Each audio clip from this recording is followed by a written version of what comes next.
There's one thing local Utah teams haven't seen on the court this year. It's 8 feet tall, it's green, and it can dunk a basketball. You guessed it, it's a Tiger Frog. The San Antonio Spurs led the Utah Jazz by 15 points in the first half, but after the break, the Jazz came out firing, outscoring the Spurs by 18 in the third quarter. Western Conference Player of the Week Carlos Boozer and the Utah Jazz attempt to do something they haven't done in 11 years, beat the San Antonio Spurs 3 times in the regular season. The Spurs, who were led by a career-high 28-point performance by Matt Bonner, dominated the Jazz in the first 24 minutes. The San Antonio Spurs led the Utah Jazz by 15 points in the first half, but after the break, the Jazz came out firing, outscoring the Spurs by 18 in the third quarter. Deron Williams led the turnaround by scoring 15 of his 17 points in the second half. With a 1-point lead and 10 seconds left on the clock, Boozer went to the line to try to finish off the Spurs. Boozer is the player of the week, so surely he would be the player of the last 10 seconds, right? Right? The first one I knew I rushed a little bit, so the second one I swear I put it on everything I love. I swear I put it right there, and it went in and out. Luckily, Mehmet Okur came to the rescue by making 2 free throws with a second remaining, giving the Jazz a 3-point victory.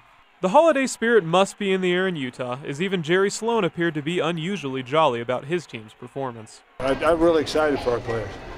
I don't get that excited very often, but I was excited for them tonight because I think they needed that to try to move forward with the way we've been trying to play. Brendan Hartigan, BYU Daily News at the Energy Solutions Arena.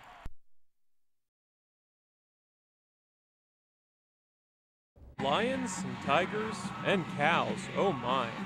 Local Utah teams played against the mascots this weekend, with the players taking on their furriest opponents ever. The mascots talk a good game, but they didn't show up on the court as they got beat every time. Eat more chicken is right, because there wasn't any beef left after the slaughter the mascots took on. Despite getting blown out in every game, the mascots did gain the respect of the Timpanogos High School basketball team. These guys are pretty good for a mascot suit, though. I mean, that's got to be difficult. There's one thing local Utah teams haven't seen on the court this year. It's 8 feet tall, it's green, and it can dunk a basketball. You guessed it, it's a Tiger Frog. The Ballers loved playing the mascots, but everyone knew there was much more to this game than just ball handling. I'm always up for helping other people out. It's always fun for me. The Habitat for Humanity raised $350 from the event, and the money will help build houses for Utah County residents in need. I just feel really privileged to be able to work with Habitat for Humanity. It's a great cause, and it's been really rewarding, and it's really fun to see the community come together and raise money for such a great thing. Just let them take it from here, okay? No problem. Brendan Hartigan, BYU Daily News, Orem.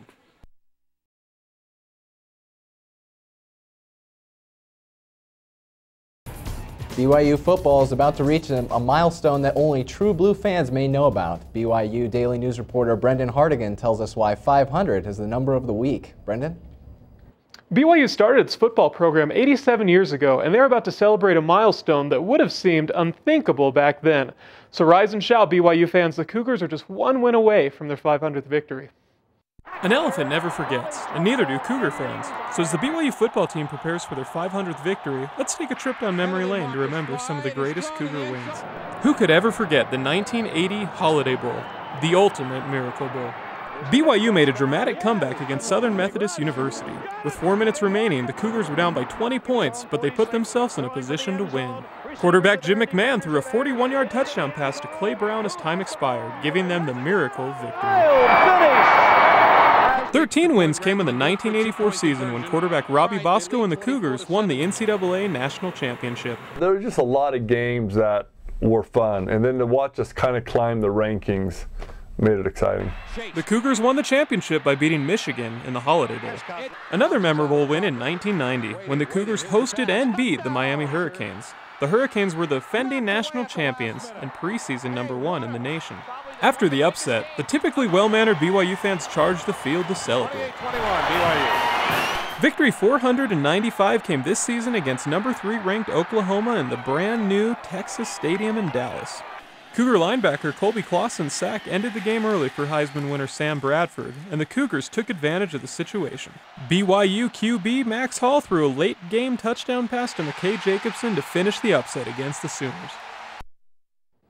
The Cougars hope to reach their goal as they take on the Aztecs this Saturday. Back to you, Quinn. Thanks, Brendan.